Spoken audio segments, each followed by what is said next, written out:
I would go back to the HR manager or their manager and say, I know we've had some discussions around me getting a raise, and I know that so far that's not something that you are willing to do. Let's talk about what I need to do to get to that point.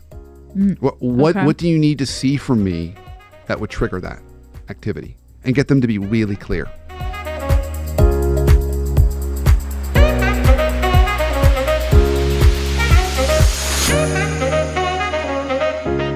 This is the Brandon Smith Show, and I'm your host, Brandon Smith, and the entire purpose of this show is one singular thing, and that's to help you live a life that much more free from dysfunction.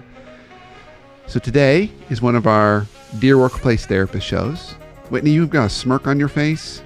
I'm glad that you opened the show almost with a mistake. I did. It was a little stumble because you were making fun of me, making fun of my hair before the show. Well, I was getting microaggressed. No, I told you I felt microaggressed. I felt very microaggressed. Maybe I just felt aggressed. And now microaggressed. Telling me my hair's disappearing. No, it's hurt my feelings. I didn't quite bullying say that. Behavior. I didn't quite say that. I'm feeling bullied in the workplace. I just happened to say that I could see all my hair. Yeah. So if Abby was here, my 17-year-old daughter, folks, for you don't know Abby, she would say, why don't you just at me next time? That's apparently now what teenagers say. It's just they at me. So you kind of you at the person on Instagram or Twitter or whatever happened to be the handle. Like, why don't you just, rather than just kind of like beating around the bush or kind of giving me shade or being passive aggressive, just at me next time. Oh, is that what that means? Yeah. I am so uncool. I know. I still don't think I have it quite down. She's not here to Let's see how us. many times we can fit that in today's show. Okay. I'm going to at you this question. Speaking of this which, workplace you have some questions for me. I have not seen these, by the way. Me either. I have. I'm hoping you have a successful time reading them. And thanks for the jinx. You're welcome. That's when you would say, well, I guess that was already at you. Yep, it was. That was at you. No need to add. Can you double at? Because that would be relevant. I don't know. Okay, you ready for this? I'm ready. Okay. Here's our first question. Yes, number 1. Dear Workplace Therapist, my direct boss allows me to have flexibility and to work from home 2 or 3 days a week. However, there have been 3 instances over the past 2 months where I've returned to the office after days I've worked at home to find sticky notes in my cubicle with messages like, MIA again? Where are you? And just show up. These have been left in a conspicuous place where everyone in the office can see them. I've discussed these incidents with my boss, who agrees it is inappropriate and has said he will talk to the suspected culprit. However, the behavior continues. I'm not exactly sure who is leaving the notes, but I think it is a male coworker in the finance department. This attitude is seriously causing me second thoughts about working here. Do you have any suggestions about my next steps? Signed, absence noted. Yeah, so actually, in all seriousness, speaking of kind of bullying or harassing behavior, that's not cool. Yeah. That's just not cool. I mean, it's really, not only does it probably feel bad for that person to get those notes, but it damages their reputation. It makes them look like they're a slacker, even though in the beginning of that question or that comment, they said they got approval from their manager to take that time. So they're not doing anything. They're not slacking off. Someone else has the misperception about that. So I do think I do think that they should follow back up with their manager and ask them. They need to hold their manager accountable because the manager said they will address it. Okay, this person needs to go back to the manager and say, it's really important to me that you do address it. So can you let me know when it's been done? I do also think this is a case where they need to go to HR. So they need HR to know this. I would go ahead and let HR know because that's not appropriate behavior. And that really could cross the line into bullying behavior. And if this person left because of it, I mean, the culprit behind this needs to be addressed. And they need to be talked to, not just by the manager, but probably HR. Yeah. Because that's not okay. Because it does sound like this person's on kind of their last leg. So I would. This is a case where I would actually encourage the person to go ahead and pull the HR lever, get HR involved in this. And I only say that because in more than 50% of the cases I see like this, when the manager says they're going to address it, they don't address it. So they just say that to make you feel better. They say that to make you feel better, hoping it goes away because they don't want to have the difficult conversation. Yeah. And they may or may not know who did it. Now, one other added approach they could take in this is the manager could make more of a public statement and say, because really the manager's job is to protect that employee. So it's really the manager's job then to step up and say, whoever's been making these comments, you're out of line. If I find out who it is, we're gonna walk over to HR and have a discussion about your future here, because this person got approval, and this is above your pay grade. I mean, they should be very direct, very bold in protecting their employee. Yeah. So the burden's on the manager, and I'm not quite sure that they're going to do what they need to do. That's why I would recommend HR. Long-winded answer, but given this person's getting close to wanting to leave, they need to go ahead and pull those levers. Yeah. What's interesting to me about a lot of these cases that we talk about is context. Right? Like the culprit or the bully is taking something out of context and they don't have like the full backstory. Not that you should be attempting to bully anyway, but like you mentioned, they clearly have permission to work from home and this other person doesn't know that. And so they think that they're just, you're just working here for free. You're not really showing up. Yeah. And there are a lot of legit reasons why people get opportunities to work from home. They may have a family member they have to take care of, or they may have young children, or they may have a really long commute, or there's a lot of legitimate reasons why people get this. There are several organizations I work with that have a kind of a belief or a statement they try and put into their workforce, and it's in the versions of this. There's two versions: either assume positive intent or assume noble intent. I've said both ways, and the idea behind it is, when you see something like this, rather than immediately assume the negative, assume the positive. The person's not here. Don't say, well, they're slacking off. Say, they're probably dealing with something very legitimate. For sure. Assume positive intent. Hard to do, but a good thing to hold in the back of your mind. Yeah. Okay. I think we got that one. Give me another. Well done. All right. Number 2. Dear Workplace Therapist, I am a union carpenter and have been in the trade for 21 years. After joining at 19 years old and working hard for many years, I was promoted to superintendent.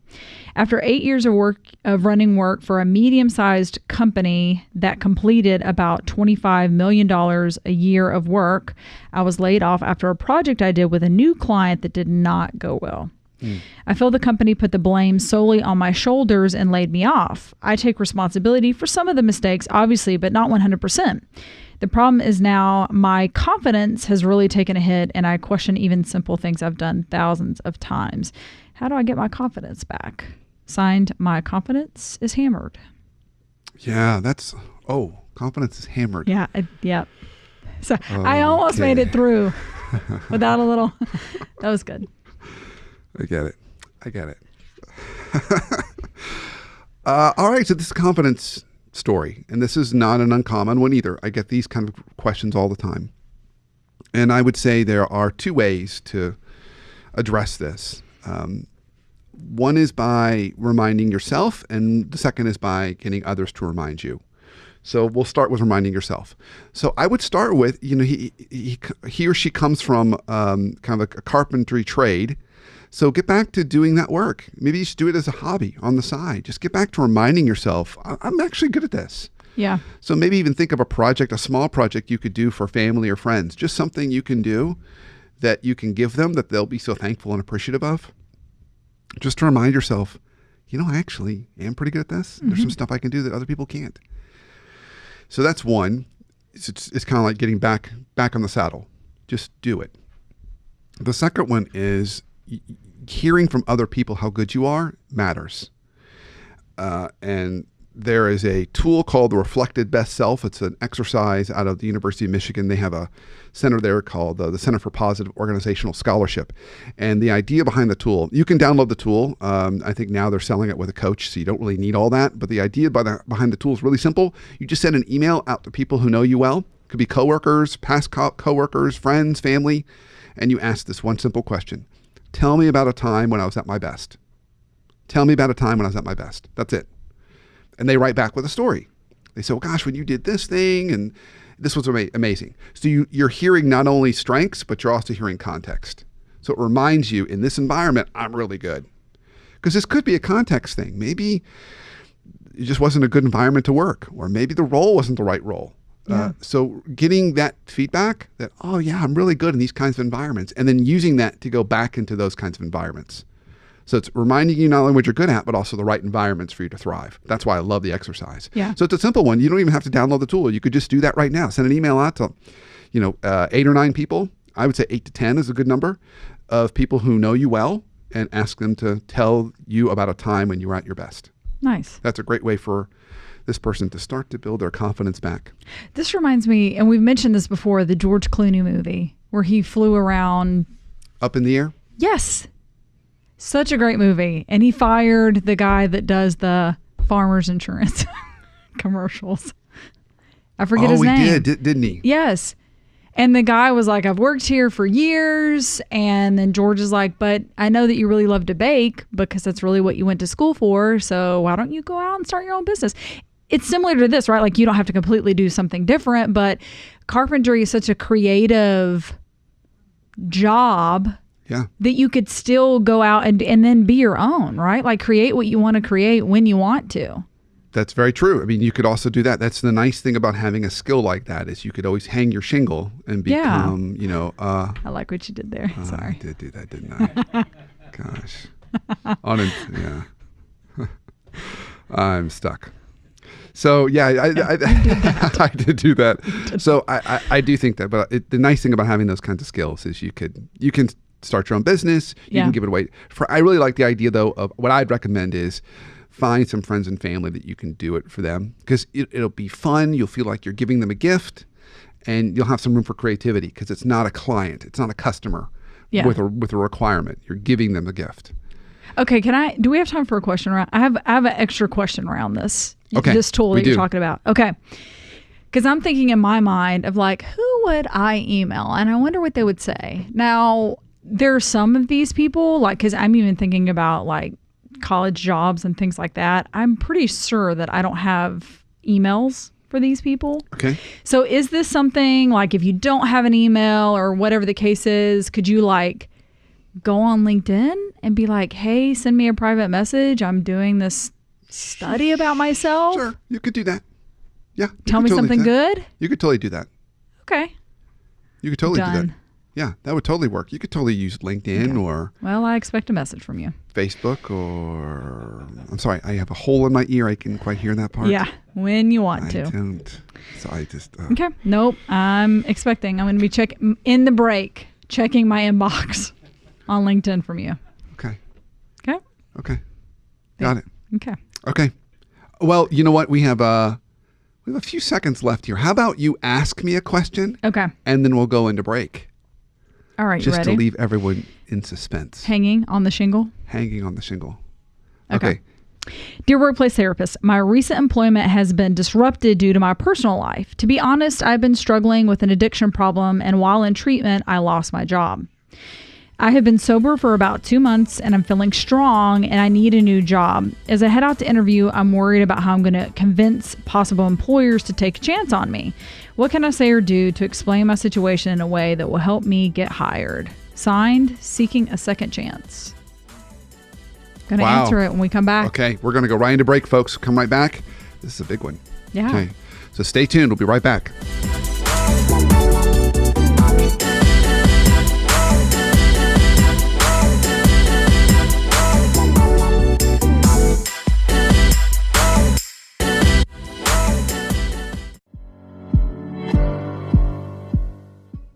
Here's your coaching minute for the week, presented to you by the Leadership Foundry. So credibility, as we know, is super, super important. Let's say now you've gotten into a new job. You've either got a new boss or a new team, and you're trying to build credibility really, really quickly right out of the gate. One of the easiest ways to do that is focus on proactive communication. We all do the reactive communication stuff. People text us, IM us, email us, and we respond. Focus on proactive communication, particularly status updates. It's so simple and easy, but it's a great way to provide quick clarity into what you're working on and build credibility. And I find it to be the best way to enhance trust quickly with a new boss. So put on your calendar either every Friday or every Monday, typically the end or beginning of a week, to send to your boss what are maybe those 3 to 5 things you got accomplished during the week, and what are the 3 to 5 things that you're going to work on the next week. And you'll find after about 3 or 4 or 5 weeks of doing that with your new boss that they'll say, hey, those were really great. You don't need to send those anymore. I really appreciate what you've been up to. So give it a try. It's a quick way to build credibility and enhance trust right out of the gate.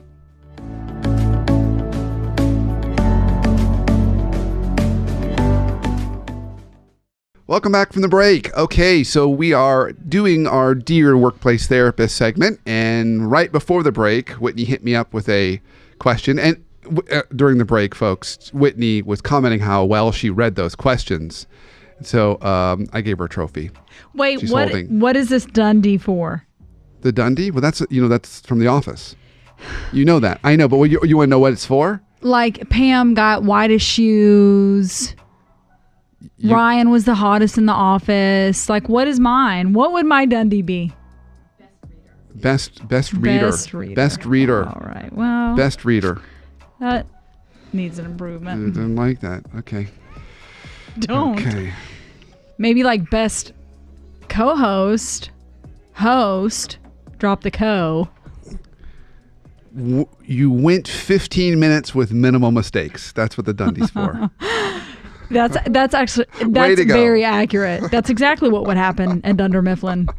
15 minutes with no mistakes. Go you. Go you. That's fine. You got it. All right. So I am I assistant to the main host? You are. You are assistant to. All right. Assistant to the host. That's great. You're welcome. All right. So the question was about losing their job, going into rehab, lost their job, come out, and now they want to, how do they convince people to take a chance on them? First of all, I would not recommend they tell this story. I don't think I would, nor do they need to be that transparent to say, well, I'm not working anymore because I got fired because I was in rehab. That's more medical, and I don't think that would be something that I would want to bring up. I do think they need to focus on 2 things. I think one, I think it's really important that they pick an environment that is going to support them as they go through sobriety. So environment that's going to be healthy, with the people around them that's going to be healthy, that's going to kind of keep them on track. So environment is important. So I would select an environment that's going to do that. The second thing is I would start with friends and family, people that know them well and believe in them. So if they have anybody like that could help them get a job, that would be a good starting place because they're more likely to get some of that support. And they just need to get kind of their feet back under them, get a job for a period of time, and then they can look for something else if it doesn't quite work out or they don't want to work with friends or family. You look skeptical. So what's the best way to answer that question then? Like you don't. No? You don't. You don't need to say, you can say, so when you quit a job or you are let go, you never say negative things about that environment or that role. Right. So you always say, so how I would walk through the resume when you got to that stop, you'd say, oh, my last job was amazing. I really enjoyed the people, enjoyed working there. While I enjoyed my time there, it was time to start something new. And I'm in a new kind of season and chapter of my life, and I'm looking for a new opportunity, and that's why this job that I'm applying for right now really appeals to me. So, which is everything I said is true. Yeah. It was a great environment, and now I'm great time, and now I'm on to something new, and it's a new season and chapter of my life, which it is, and this job is exactly what I'm looking for. Okay. So you could even just simply say it was time for a change, Nice. which is true. No, they made the choice. It was time for a change. Yeah. But the person is in a new season and chapter in their Right. life. So That's I think you want to go through the interview process with that being the spirit and guide. I'm in a new season and chapter. I'm really excited about it, and this job is exactly what I'm looking for as my kind of next step in my career journey. Awesome. Very good. Yeah. Okay. 5. I almost said 5+. I was trying to Do I get a Dundee for that? merge 5 stars with A+. That's definitely Dundee worthy. I get a Dundee award for 5-star A+. Answer. That's right. No, you don't like that? I'll let you know my answer ASAP as possible. ASAP as possible. Okay. Is this merging things together again? What's our next question? This one's long. So let's take a moment of silence to remember how well I've done previously in this show. I'm so excited. You can do this. I believe in you. Thank you. Dear workplace therapist. You're doing great so far. Thank you. I was hired by a property management firm 3 years ago to oversee about 20 accounts for them. I know I was an attractive hire because I maintain several industry certifications that many people in my field do not. Okay. I also received 2 more certifications since joining the company. The company enjoys telling clients about my credentials and how meaningful they will be to the service I provide for them. The problem is I feel unrewarded by my company. In the company handbook, it is stated that employees who receive these certifications get a percentage higher salary than those who do not. By my calculations, my salary should be about $20,000 more than it currently is. When I have addressed it with the HR manager, I was told the language says may receive, that it wasn't automatic and no one felt it was appropriate to raise my salary at this time. I've had this conversation with HR twice over the past year and I feel it is going nowhere. What is my next negotiation tactic? Sincerely, managing frustrations. You did really well with that. You did really well with that. Thank you. Thank you to the crowd. Okay. I almost credentials in the almost middle. got you. Almost got you. In the middle, I was like, continue on strong. That was a long one. Yes. Just so I'm clear, is this person new to this company? Does it say? It says about 3 years ago. Yeah. 3 years. Mm-hmm. So, okay, 3 years. So that's not new. Mm-hmm. And it sounds like they're adding a lot of value. Yes. And it sounds like they've had conversations. Well, and they did mention that they've received 2 more certifications since joining the company.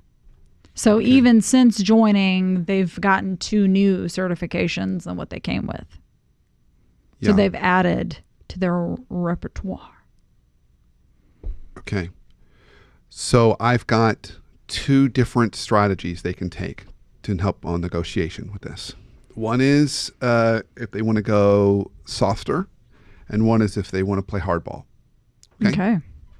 If they want to go softer, I would go back to the HR manager or their manager and say, I know we've had some discussions around me getting a raise, and I know that so far that's not something that you are willing to do. Let's talk about what I need to do to get to that point. What do you need to see from me that would trigger that activity, and get them to be really clear? So this goes back to an important point. Dysfunction lies in the murky, in the ambiguous, in the cloudy. So drive clarity. Make them say, if you do these things, you're going to get a raise. So then you know what you need to do. Mm-hmm. And then if they come back and don't do it, at least you know where you stand. So that's the softer play, is to have that conversation and say, what do you need me to do to make that happen? Now, be prepared in that conversation. They're not going to want you to drive clarity. They're going to be like, well, just do some stuff. Keep doing what you're doing and you'll get a raise. They're going to want to do something like that. And so what you need to come back and say is, well, so what I heard, this is the important phrase. So what I heard from you is that you're probably not going to give me a raise because I didn't get a clear sense of how to get there. And it sounds like you're reluctant to want to answer that question. And if that's true, I just need to know that. Otherwise, let's have some conversation about what I need to do to get there. Because this is really important for me to feel like I'm valued here. So that's the soft play. If you don't play hardball, since this person has all these certifications and they're providing great value to their clients and helping this company, most companies really now don't give raises when you ask them to, unless you have a counteroffer. So almost all companies and managers and leaders today are in firefighter mode. Until you become a fire, they're not going to address it. This person's not a fire. They're making money. They're serving client needs. There's no fear of this person going anywhere. Yeah. But if you say my last day is going to be tomorrow, unless you give me a $20,000 raise because I have a counteroffer, that's hardball. They'll give a counteroffer. I find what it triggers companies to give counteroffers is when that individual, or what triggers them to give a raise or counteroffer is when that person's got something else that they're going to walk to. Okay. So test the market, see what you're worth. When it comes to your career, you should always continuously be dating. Always. You should never marry. You should always date when it comes to your career. Always. Because you never know. Particularly true if you're in a big corporation. So you sit there, been there 20 years, you better start dating because you never know when they're going to say, thank you for your service. Yeah. So those are my two. So I wouldn't come out playing hardball. If you feel like the first approach, there's no point, or you're really not willing to do any more. So let's say the first one's all about what else do I need to do, right? If you feel like you've already done everything you need to do and you don't really care what they say, they would just be playing a game with you, then yeah, go date. But you should date anyway. You really should, because you might find, I had one case where I had a colleague of mine who thought they were undervalued, and they went out and dated and got some counteroffers, and it was less than what they were making. And so they came back and said, oh, well, actually, I guess I am doing okay. Yeah. And they learned to appreciate their job more after that. Interesting. So the market will tell you a lot. If you can't get another offer, maybe you're actually in a good place. Mm-hmm. But if you're getting a whole bunch of great offers that are 20,000 more or whatever, yeah, you need to go back and have some. That gives you some options and some leverage. All right, we have time for one more. We do. Okay, here we go. You ready? I'm ready. Are you ready? I think so. Dear Workplace Therapist, several years ago, I joined a Fortune 100 B2B corporation. I have come to the realization that I am in a toxic workplace and that the day-to-day challenges I face have inspired me to learn more about the connections between the modern day corporation and physical mental illness in society. I'm hoping you can recommend some reading material for me to dive in and scratch this itch. I recently completed Johann Henry. Oh, you guys. That's an author. Lost Connections. I'm sorry, Johann. I butchered your name. Which explored the history of diagnosing depression and the recent research exploring the link between anxiety, depression, and how the modern workplace is a significant contributor to the believed situational causes of both. Sincerely looking to learn. So let me recap that for you. Because you were really doing so well today. I did. Darn it. Okay. Well, you got the Dundee for 15 minutes. And I lost it. Okay. So they're feeling some of the pressures here from work, right? Like it sounds like their workplace is causing some major anxiety and depression. But you got to work. Yeah. Right? So really what they're asking is, what are some additional materials or learning resources that they could go to figure all this out? So I will tell you that, first of all, so there's two paths in this. It seems like the theme of two today. But one of them is, are they trying to learn about the connection between hot toxic workplaces and anxiety and mental and physical health? Or the other one is, are they trying to find resources to address it? Now, on the first path, you really don't need to learn about the connection because it's there. They know it. Everybody knows it. Time's everyone's most precious resource in the workplace today, and everything is urgent all the time. That is going to create anxiety. Everyone working today in a modern workplace has got an underlying level of anxiety. Yeah. And it bleeds into your physical and mental health. People aren't sleeping enough. They're not eating well. They're not exercising. They're not building relationships. All that stuff is happening. So for this person, I think I would steer them to the second path a little bit more and say, okay, yeah, the first one's a given. Plus, it's a Fortune 100 company that they said, Right. which means you're going to have lots of politics as well. And so that's another issue. So I would really look at the tools to help them cope with this. Resilience was a big topic for a long time. People trying to develop resilience, and now it's gone down paths of meditation. So people trying to find ways to meditate, and what they're really, the itch they're trying to scratch is, how do I stop this noise? How do I stop this anxiety from constantly coming at me all the time? And so the resilience is like trying to create a buffer. Or meditation, how do I kind of quiet my mind? I would say meditation is a good starting place. I would say look into that. I would also look into ways to find exercise and carve that out too. And that exercise can be just going for a walk. But I would look into kind of those kinds of resources, kind of just general health and wellness. And then sleep's important too. Yeah. But above all, I would say if it really is about kind of toxic and anxiety, the big theme is boundaries. How do you create boundaries? And meditation's a form of a boundary. But how do you create boundaries to protect your health? And that can be as simple as letting everyone know when you're going to log off each day and having a couple hours free from your phone and email, using out of office having protected time that allows you to reset. That's really, really important. I'm going to add another resource. Yeah, go for it. Listen to the Brandon Smith Show. Listen to the Brandon Smith Show. That's a really beautiful resource because we have a lot of people on to talk about this topic. From everything, right, to how to talk with your boss, how to talk with your employees, dealing with stress, even how to eat right and exercise right and manage all of that. Absolutely.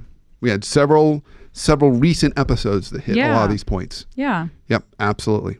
And to that end, I would also say, finding podcasts are also great, and Audible books are also great that you can listen to as a great resource. Okay, so I am going to. I heard in any good book titles to recommend. I cannot think of one right now. Okay. Nope. Look at that. I'm stuck. Do I get my Dundee back? You do. Okay, thank you. You do. All right. Well, I will think on this, on good book titles for this. We should put that on social. And we'll put it on social because yes. There are a lot that would be helpful in this case. But I think a lot of it comes back to this person's particular pain point. What's it affecting the most? Is this affecting your health? Is it affecting your relationships, your ability to sleep, your mood? And then find resources to address that. Okay. So that's all our time we have today. Thank you all for listening and watching. Catch a new show each Sunday at 7:30 p.m. on iTunes.thebrandonsmithshow.com and live on Facebook.com/Brandon Smith WPT for Workplace Therapist. And if you've enjoyed today's show, and we certainly hope you have, please rate, review, and subscribe on iTunes. That's how people find out about us. And the more listeners, the better, because that's more people bringing light to the workplace and making our lives better each and every day. So thank you again for listening and watching. Until the next time we connect, have a great week and an awesome life.